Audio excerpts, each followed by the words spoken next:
सभी दर्शक ध्यान दें, ये मेष राशि में ग्रहण हो रहा है, इसलिए यह मेष राशि, वृषभ राशि, कन्या राशि, मकर राशि के लिए ग्रहण कुछ भारी रह सकता है। कुछ लोग ऐसे होते हैं कि वो इन सब चीज़ों में नहीं मानते हैं। जो लोग इन चीज़ों में ज़्यादा मानते हैं उनके साथ ऐसा होता है, और जो लोग इन पे विश्वास नहीं करते उनके साथ ऐसा कुछ नहीं होता है। आप जानकारी नहीं रखते हो, यानी कि आपके अंदर मूढ़ता है, आपके अंदर मूर्खता है। साधकों के लिए जो तंत्र विद्या करते हैं उसके लिए कुछ खास योग बनने वाला है इस ग्रहण में। उनके लिए जब सूर्य चंद्रमा की स्थिति एक हो जाती है, जब इसमें सूर्य चंद्रमा पृथ्वी सबकी स्थिति एक है, निश्चित रूप से यह काल ऐसा है, इसमें हम को भी साधनाएं करते हैं। ग्रहण के समय सिर्फ अशुभ अशुभ ही सब होता है या कुछ शुभ भी हो सकता है ग्रहण के समय? जो भी गर्भवती महिलाएं हैं उन्हें जब ग्रहण काल है, ऐसा नहीं कि सूतक काल तो बहुत लंबा समय चलेगा, लेकिन जिस समय ग्रहण काल है उस समय वो सोए नहीं, क्योंकि उनके बच्चे पे उसका प्रभाव पड़ सकता है। तो शरद पूर्णिमा की जो खीर बनाई जाएगी वो 28 काल से 28 तारीख में नहीं बनाई जाएगी।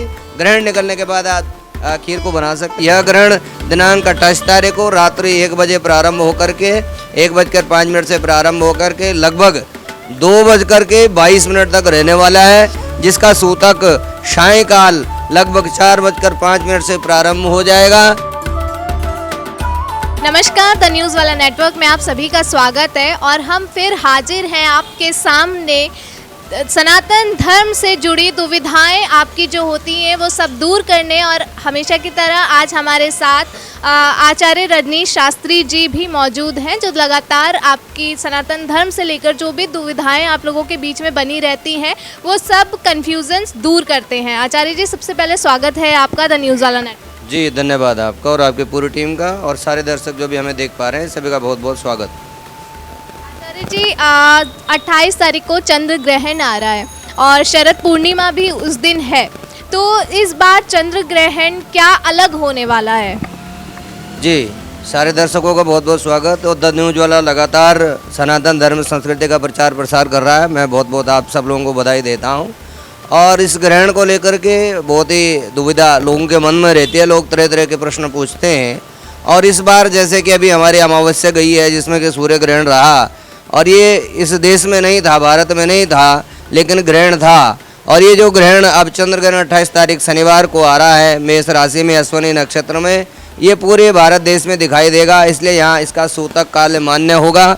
और जो भी इसकी भ्रांतियाँ लोगों के मन में रहते हैं कि ग्रहण में हमें क्या करना चाहिए क्या नहीं करना चाहिए, शरद पूर्णिमा अर्थात जब शरद ऋतु का अब आरंभ होने जा रहा, ऋतु परिवर्तन का समय है और यह समय ग्रहण काल से प्रारंभ हो रहा है, तो निश्चित रूप से जब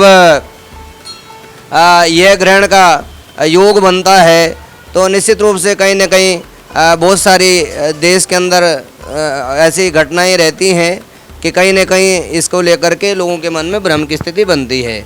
कई सालों बाद ऐसा योग आ रहा है और चंद्र ग्रहण हमेशा पूर्णिमा पे होता है, सूर्य ग्रहण हमेशा जो है अमावस्या पे होता है, और एक पखवाड़े में 2 ग्रहण होना यानी कहीं न कहीं अशुभता का प्रतीक है। यह ग्रहण दिनांक 28 तारीख को रात्रि 1 बजे प्रारंभ होकर के 1:05 से प्रारंभ होकर के लगभग 2:22 तक रहने वाला है, जिसका सूतक सायंकाल लगभग 4:05 से प्रारंभ हो जाएगा।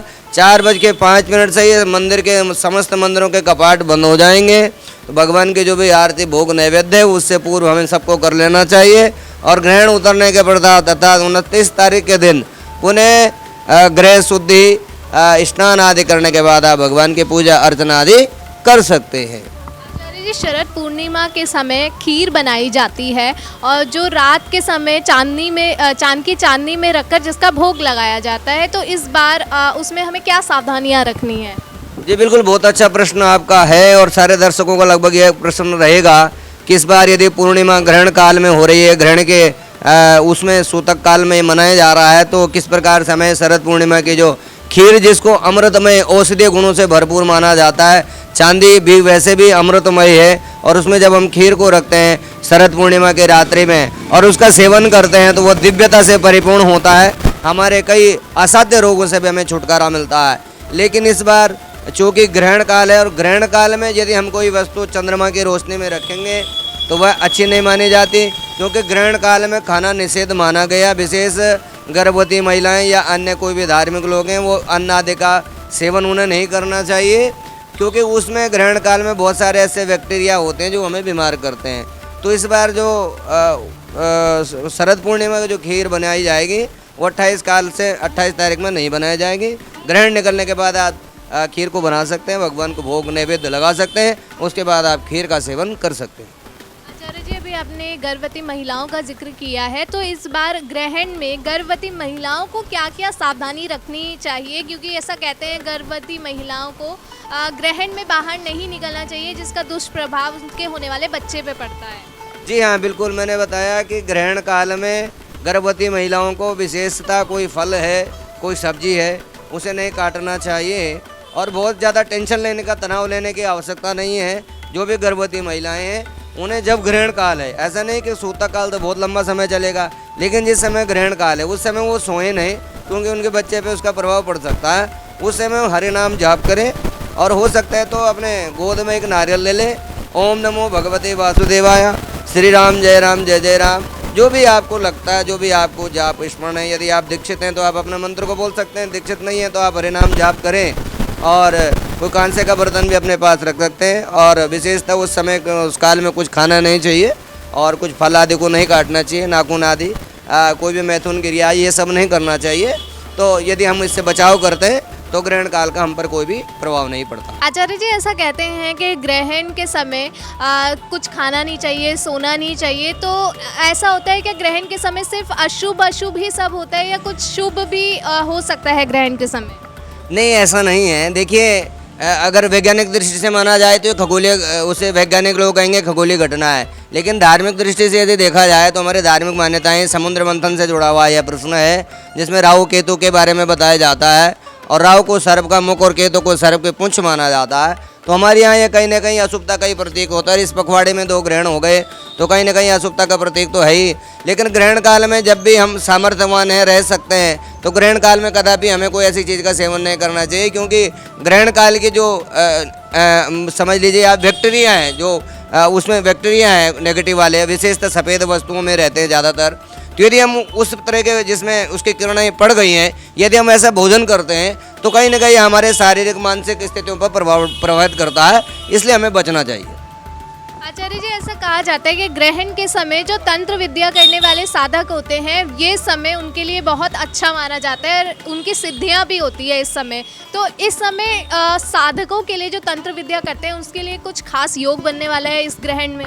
बिल्कुल, यह ग्रहण योग 20 साल बाद बन रहा है और अश्विनी नक्षत्र में, जिसका आरंभ ईशान कोण से प्रारंभ होगा, जिसका मोक्ष आग्नेय कोण में होगा। तो विशेषता जो भी साधक लोग हैं, जो भी साधना उपासना आराधना वाले लोग हैं, उनके लिए जब सूर्य चंद्रमा की स्थिति एक हो जाती है, जब इसमें सूर्य चंद्रमा पृथ्वी सबकी स्थिति एक है, निश्चित रूप से यह काल ऐसा है, इसमें हम कोई भी साधनाएं करते हैं तो हमें अधिक फलदायी होती हैं और सिद्ध होती हैं। इसमें दान करना, जाप करना, तीर्थ स्नान करना लाभदायी रहता है। और निश्चित रूप से जब भी हम कोई अशुभता का जीवन में प्रभाव देखते हैं तो वो भगवान से जुड़ने का ही एक साधन है। जब भी हम जीवन में अपने दुख को प्राप्त करते हैं तो कहीं ना कहीं उसमें भगवान के नाम की एक अनुभूति को प्राप्त करते हैं। इसलिए यह समय भगवान से जुड़ने का होता है, दान करने का होता है, पुण्य करने का होता है, तीर्थ करने का होता है। तो निश्चित रूप से इस काल में हमें अधिक फल और महत्व इस ग्रहण का माना जाता है।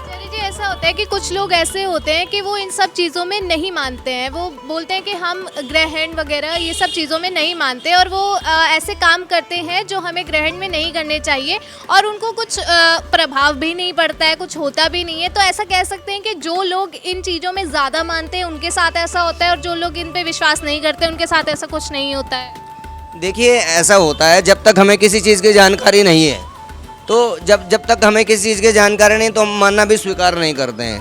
तो मानने के लिए जो अवधारणा है उसका जानना बड़ा आवश्यक है। जब तक आप जानकारी नहीं रखते हो, यानी कि आपके अंदर मूढ़ता है, आपके अंदर मूर्खता है, तो जैसे जैसे ज्ञान प्रज्वलित होता है तो हमारी जो मानने की अवधारणा होती है वो प्रबल होती है।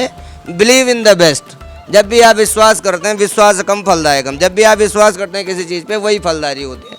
हाँ, अनभिज्ञ होकर कोई कार्य कर रहे हो, मनुष्य मात्र भूल का पात्र भी भगवान। जब हम कहते हैं मंत्रहीनम क्रियाहीनम भक्तिहीनम जनार्दनम, तो वह हम सारे गुनाहों के लिए, सारे अपराधों के लिए क्षमा याचना भी भगवान से कर लेते हैं। तो मेरा मानना यह है कि हमारे सारे लोगों को, हमारे सनातनियों को अपने धर्म संबंधी जानकारी अवश्य होनी चाहिए और उसके बारे में हमें पढ़ना चाहिए, देखना चाहिए। हमारे युवाओं को विशेष जानकारी इसमें लेनी चाहिए।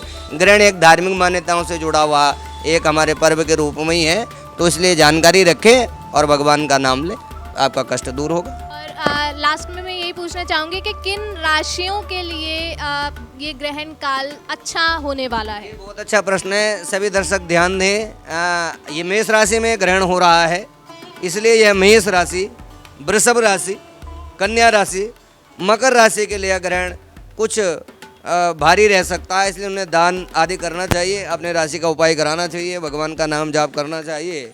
और जो तुला राशि है, धनु राशि है, मीन राशि है, उनको यह ग्रहण मिश्रित फल को देने वाला रहेगा। और जो आपका मिथुन राशि है, कर्क राशि है, वृश्चिक राशि है, कुंभ राशि है, इनके लिए यह ग्रहण शुभ फल को लेकर आ रहा है, धन लाभ को लेकर आ रहा है, उन्नति प्रगति को लेकर के आ रहा है। धन्यवाद बहुत बहुत आचार्य जी।